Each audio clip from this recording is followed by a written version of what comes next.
Welcome back to a brand new episode of Yuya. Now, in this episode, we're going to be getting real because this episode was inspired by stuff that's happened and it felt important. And it also reminded me that God's got a sense of humour. So as some of you following along know, that we've been doing some big for us work here in the house. It's now the start of week 6 since we actually had a kitchen. We've been doing the dishes in the sink in the downstairs bathroom. We're very thankful for an air fryer. If you don't know what an air fryer is, it has saved us from just eating beans and toast for the last 6 weeks. And we've actually eaten pretty well considering. But you know, you get to that point where like, oh, I've had enough now. Well, the good news is the end is in sight. The new kitchen has been delivered on Wednesday morning even, which means that they can start installing it.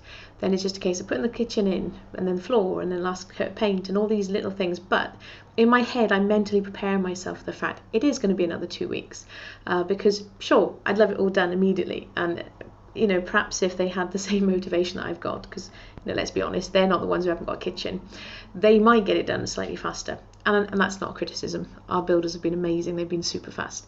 But at the same time, I know for a fact that once they go, yeah, it's done, I'm going to be getting things back in there. And you can guarantee, as much as I've been saying, okay, we're going to be kind to ourselves and do it gently, it will be done in a day. I can, I make no qualms about that. But we've got to this point, so the end is in sight, but it's a lot. And this week, I've been feeling this sense, and as you know, I advocate for getting organised and planning. And if you haven't already signed up for the Yuya wrap party, I would really encourage you to do that. I'm going to put a link to that in the show notes. But the wrap party, you've got this week and next week, and then it's the party. And I was lying in bed just feeling incredibly overwhelmed because this week it was feeling like it was going to be completely bonkers. There's all of these things to do, and I think it was 2 nights ago the dog was particularly congested. You can tell when he's getting congested, he wakes up more than once. And so he woke up and I let him out and then put him back to bed. It was about 4 o'clock in the morning and I just could not sleep. I was lying there was this thing and then there was that thing, and I can't even remember now, a couple of days later, what those things were. It just felt like a lot. And then even then, as I was reflecting on today, okay, we've got the painter coming, the plumber's coming, then the window people are coming, and then one of my daughters is an open evening for this, and my son wants to go to the gym, and and there's that. It was just, I could feel it like pressing in on me. So I was reminded of 2 nights ago, at 4:30 in the morning, I'd lie there for a while and it was all going through my head. And I got to the point where I was like, okay, I give that to you, God. And I mentally went through all of the things and did this mental exercise. And then I fell asleep. And then I'd forgotten that had happened. And then about an hour later, the dog woke up again. And at that point, I was like, well, do you know what? I might as well just get up now. And so I did. But it was only this morning, as I was reflecting on this week and how, looking at it, I thought I'm going to have to make a list. Because it was just all feeling so much. I was reminded of what happened 2 nights ago. And so the purpose of this episode really, it's for those times when life feels a lot, when you're feeling overwhelmed by maybe all of the moving pieces. We've already acknowledged in previous episodes that 2020 is a lot. And now we're coming into the Christmas season. For those of you in the US, you know, just off the back of your election, and now you've got Thanksgiving coming. There's so much going on. And that's true every year, but it feels particularly true this year. And so the reminder really is that as much as it, in one sense, it feels like a mental exercise. Okay, I give this to you, God. Now, if you were just talking to like a piece of wood, it would just be a mental exercise. But my reminder to you is that when you say, okay, I give this to you, you're actually giving it to somebody, to a being who loves you more than words can possibly express. Now, I know that some people, although the playground really is for people who let God love them, people of faith, I know that some people follow along who don't have that kind of relationship with God yet.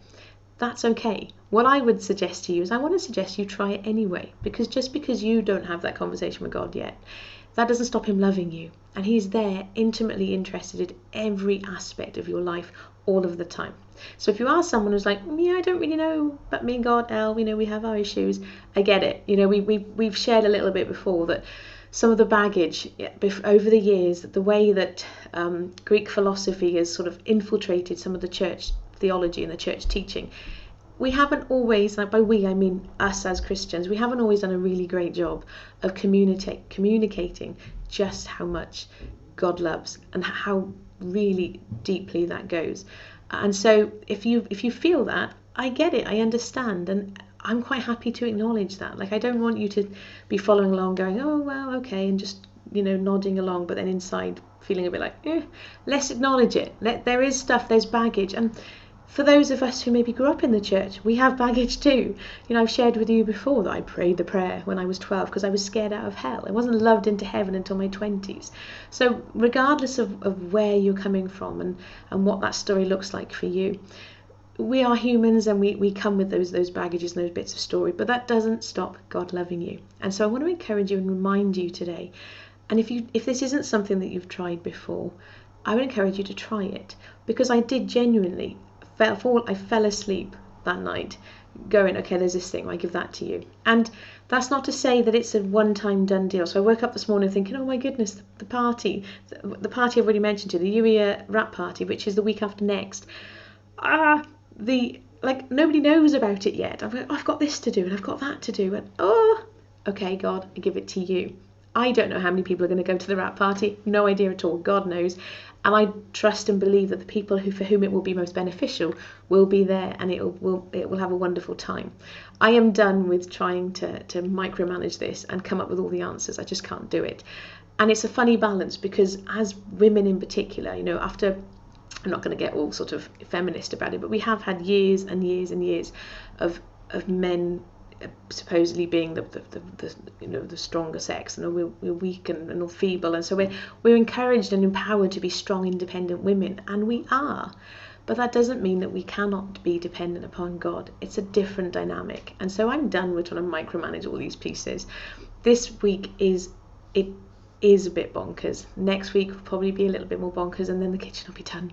Yes, I really hope that's true, please. I'm trusting. I think it will be done. But if, these different moving pieces, I will just show up and do the pieces and then say, okay, God, what are we going to do? I'm going to say if, I almost said if, when the UEA wrap party is brilliant and makes a difference and helps people and is full of just the right people, the wonderful piece of that then is actually it becomes further evidence that actually God can do this and he's amazing and brilliant. And so it works both ways. It takes the pressure off me, but it also serves as a really good example and one that we can point to. And so, for example, if you're somebody who's following along who doesn't really sort of do the God stuff yet, in a couple of weeks' time, and I can go to you, do you know what, the wrap party was amazing. God had just the right people there. You can go, oh, okay, that's quite cool. Maybe I will try sort of like letting him love me a bit.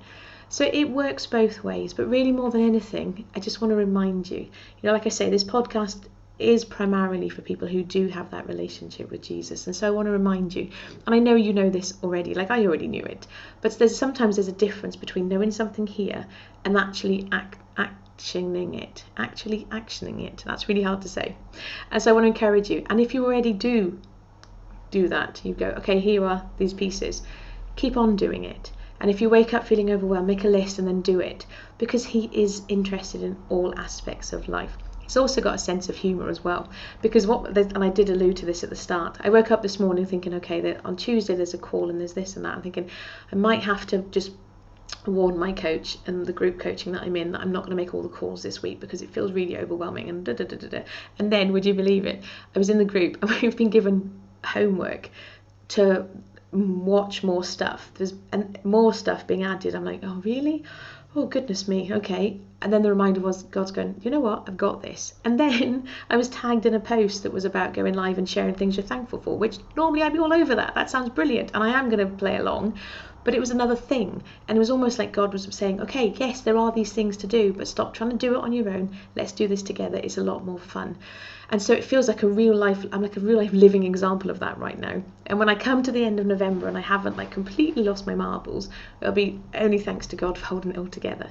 But the reminder for you is that you don't have to play on your own either. And so I want to encourage you and remind you, give it a try, and if you have questions, if you remember the playground, come into the playground, we can talk about it and explore what that looks like. Oh, and if you're not already signed up for the wrap party, uea.com/2020 wrap, and remember that's WRAP, like to wrap it up, not wrap as in like Fresh Prince of Bel-Air.